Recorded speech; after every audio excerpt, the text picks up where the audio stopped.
cheval de bataille, c'est ce thème-là.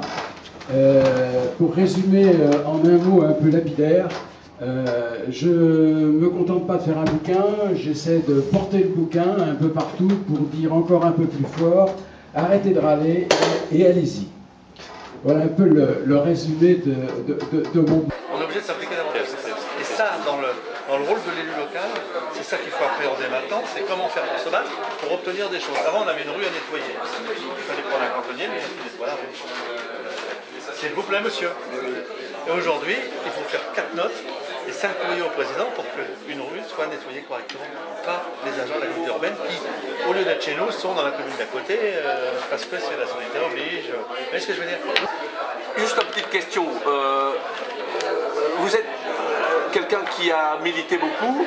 Aujourd'hui, dans cet exposé, vous avez envoyé un message dans lequel vous dites qu'il faut bouger, il faut s'impliquer dans la vie locale, donc la vie de la politique locale, n'est-ce pas? Alors, j'ai une question à vous poser. Est-ce que, par l'effet de demander une implication locale, vous devriez aussi demander aussi une modification des institutions, une modification du cadre légal et juridique de notre pays? Vous avez raison, ça serait tellement plus facile si nos institutions favorisaient la participation et le travail avec les citoyens non élus.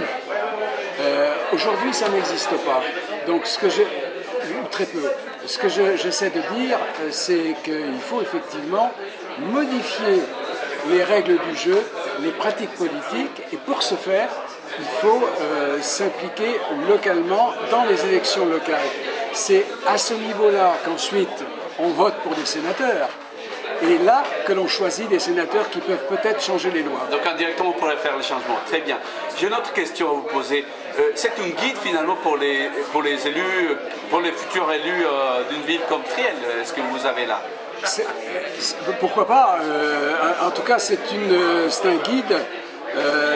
Et plus qu'un guide, sans aucune esbrouffe, c'est aussi un livre qui peut faire rêver, parce que je parle aussi d'utopies qui sont devenues réalité dans d'autres collectivités, qui a pour objet effectivement de donner envie à des futurs élus, ou même simplement à des citoyens qui ont envie simplement de comprendre comment ça marche, cette collectivité qui dirige, qui dessine quand même beaucoup de choses dans leur vie. Alors j'ai deux critiques à formuler, parce que j'ai lu votre livre avant aujourd'hui, et je trouve quand même que c'est un peu naïf. J'ai l'impression que vous êtes trop gentil. Et vous, justement, vous l'avez dit dans votre discours, que pendant la campagne municipale à laquelle vous avez participé, vous faites vraiment la violence de cette campagne. Vous ne pensez pas qu'on n'est pas quand même dans un monde gentil? Alors, je crois que je suis vraiment pas gentil, puisque je dis que pour changer les règles du jeu, il faut changer tous les joueurs. Donc je suis vraiment pas gentil. D'accord, vous n'êtes pas naïf alors dans les livres? Alors, je suis sans doute naïf de croire qu'on va pouvoir changer tous les joueurs. Ça, c'est possible, c'est possible. Mais je pense honnêtement qu'il faut un vrai déclencheur. Et que les utopies ne sont que le préambule des réalités. D'accord. Et une dernière critique que j'avais à formuler, c'était aussi, vous parlez peu ou pas de ce que je pourrais appeler l'intérêt général communal. Et je trouve quand même que c'est un point important, parce que lorsque vous dites, on va rêver d'abord, mais c'est à partir de quel intérêt communal? Parce que vous dites, il faut effectivement avoir la volonté, il faut aussi avoir du respect, il faut aussi avancer, mais pour faire quoi? Et notamment, ce que je pensais que créer une dynamique autour des projets, mais un projet qui est basé sur un intérêt qui dit quoi? Ça, je trouvais quand même une lacune dans votre ouvrage, monsieur Christian Proust. Alors, en fait, j'ai quand même un chapitre sur le sujet de l'intérêt général. Mais là où je vous rejoins, c'est que je me suis rendu compte que s'il y avait un truc difficile à expliquer aux gens, c'était ça. Exactement. C'est très difficile, mais on commence par dire que ce n'est pas les intérêts particuliers, c'est-à-dire on explique par la négative ce que ça n'est pas l'intérêt général. Exactement, oui.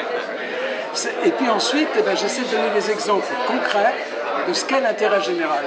Et, donc vous l'avez illustré, mais pas effectivement défini, exactement. Alors oui, effectivement, exactement ce que je pense. Mais vous savez qu'il n'existe aucun texte qui définit l'intérêt général. C'est quand même un comble. Oui, le Conseil d'État l'avait expliqué ça dans les années 90, oui. Alors, effectivement, ce problème-là, oui. Et pourtant, les élus aujourd'hui ne devraient être commandés que par ça. Alors, j'ai un remerciement à vous formuler aussi. Hein.